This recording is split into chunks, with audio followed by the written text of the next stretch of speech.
Sports and cheating have always gone hand in hand, no matter what some people would say.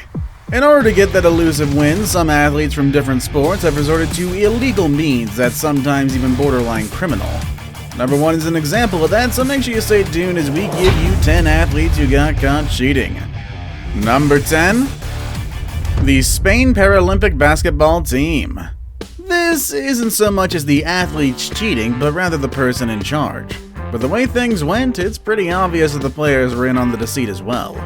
Fernando Martin Vicente, the former head of the Spanish Federation for Mentally Handicapped Sports, sent athletes with no disabilities at the 2000 Paralympics in Sydney in order to win the gold medals.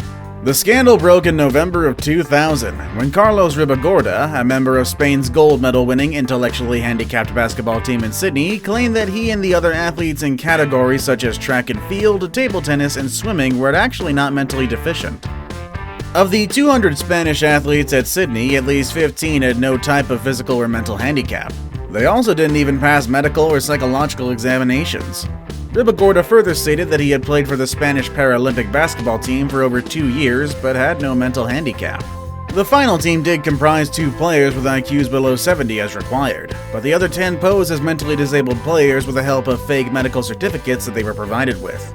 They were forced to return their medals, and the category of intellectual disabled basketball was then removed from the Paralympic program after the 2000 Games. Number 9.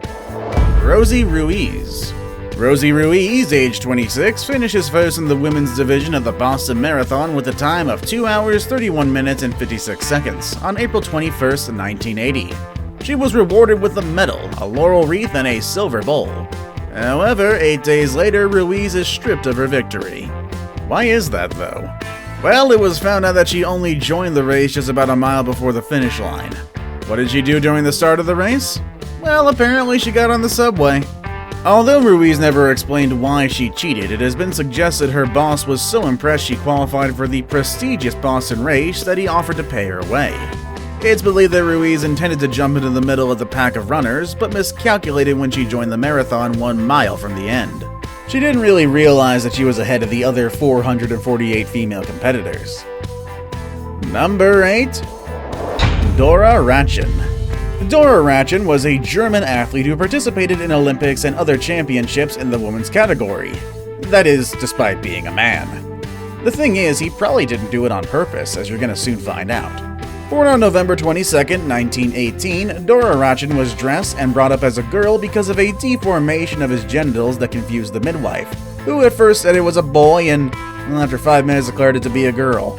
9 months later, after his birth, Ratchen fell down and was taken to a doctor who examined his genitalia, and then told his parents to let it be since nothing could really be done about it. Then they named her Dora and brought him up as a girl. Yes, I'm just as confused as all of you right now.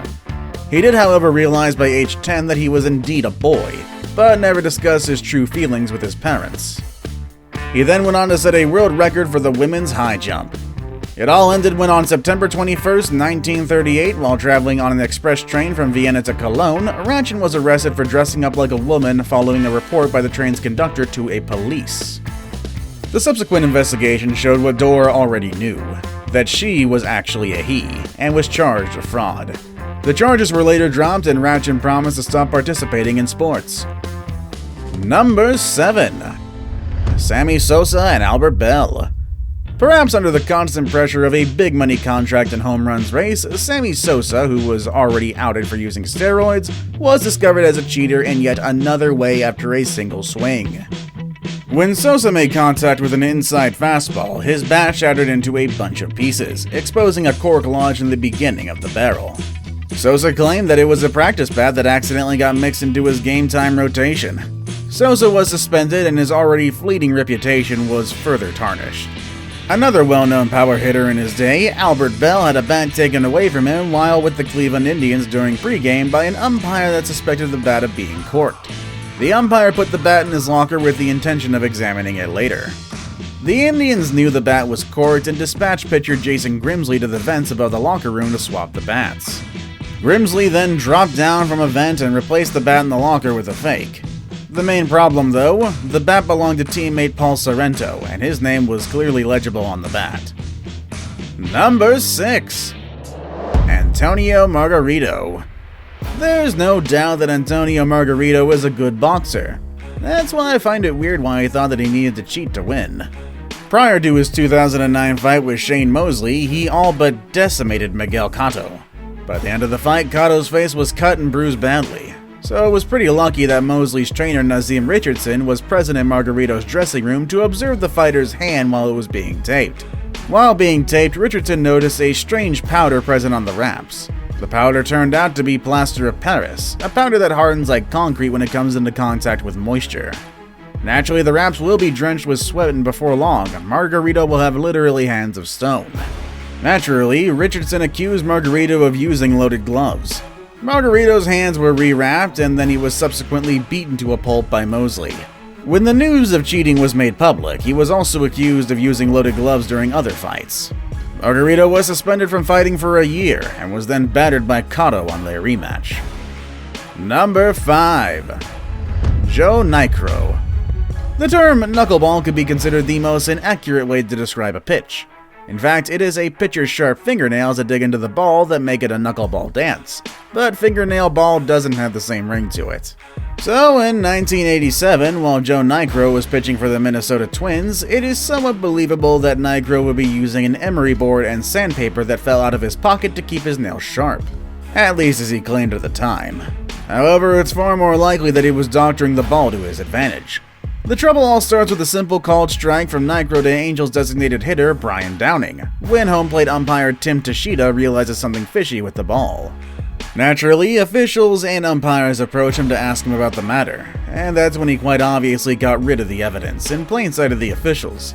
Nicastro received a 10-game suspension for scuffing the ball. Number 4. David Robertson. David Robertson, a Scottish golfer, was accused of moving his ball into a better position in a qualifying round for the 1985 Open Championship.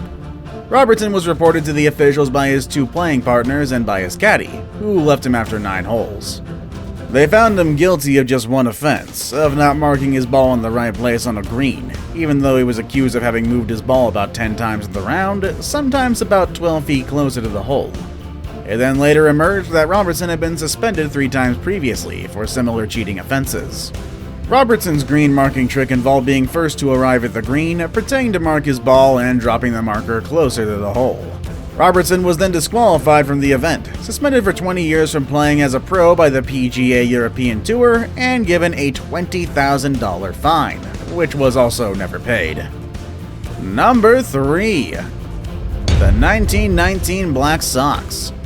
The 1919 Black Sox scandal is probably the most famous example of athletes throwing a contest of all time. The 1919 World Series pitted the heavily favored Chicago White Sox against the Cincinnati Reds. Rumors of the series being fixed were rampant even before things got underway, which caused an influx of money to come in betting for the Reds. The rumors turned out to be true, and 8 members of the White Sox conspired to throw the series. All of this was led by first baseman Arnold Chick Gandil.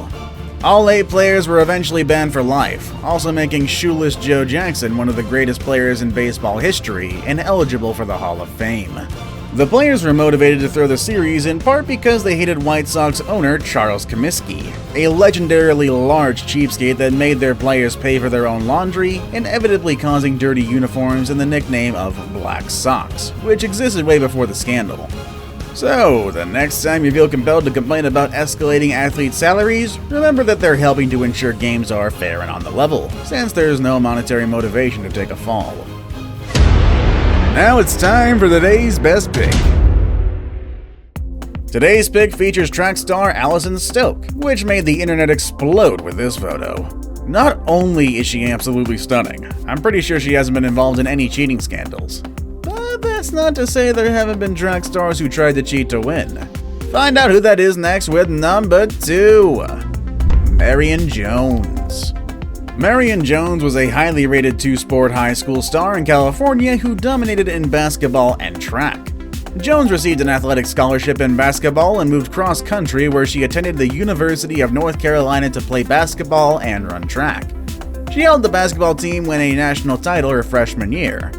Given her track record, she was a shoo-in for the U.S. Olympic team bound for the 2000 Summer Olympics in Sydney. Marion Jones performed well in her 5 Olympic events, and she won 3 gold medals and 2 bronze medals. However, she would later be stripped of all those medals. Near the end of 2004, Ball co-founder and steroids mastermind Victor Conti told a national audience on ABC's 2020 that he had personally given Jones 4 different illegal performance-enhancing drugs before, during, and after the 2000 Sydney Games. Jones vehemently denied the allegations, though. However, in 2007, Jones finally came clean in court. She admitted to lying to federal agents under oath about her steroids use before the 2000 Olympics, which effectively destroyed her career. Before we move on, do me a favor. My analytics show that only about 15% of you watching are actually subscribed. Come on guys, what's up with that? Can you guys please hit the subscribe button? You guys watch my videos every day anyway, so you might as well subscribe and keep up to date with every video we put out. Number 1. Tanya Harding. Tell me, were you expecting anyone else? If you belong to a certain age group, I'm sure you've heard of Tanya Harding. She was the 1991 US figure skating champion and only the second woman to ever land a triple axel in competition. She became just a touch more famous back in 1994 when her ex-husband hit Nancy Kerrigan in the knee, leading to one of the more pathetic moments in sports history. Incredibly though, Harding still was allowed to compete in the 1994 Olympics after it was found that she had conspired with her ex-husband to attack Kerrigan. The US Olympic Committee tried to bar her from competition, but relented when she threatened legal action. She eventually received a large fine and community service for the attack, though she did eventually reveal herself to be a complete hillbilly, competing in female boxing, gaining a tremendous amount of weight, and of course, as disgraced celebrities are opt to do, releasing a sex tape. Did we leave any infamous cheaters out? Of course we did, so make sure you let us know down in the comments. Also check out all the other amazing videos on this channel. As always, thank you all for watching, and I'll see you all next time. Later, everybody.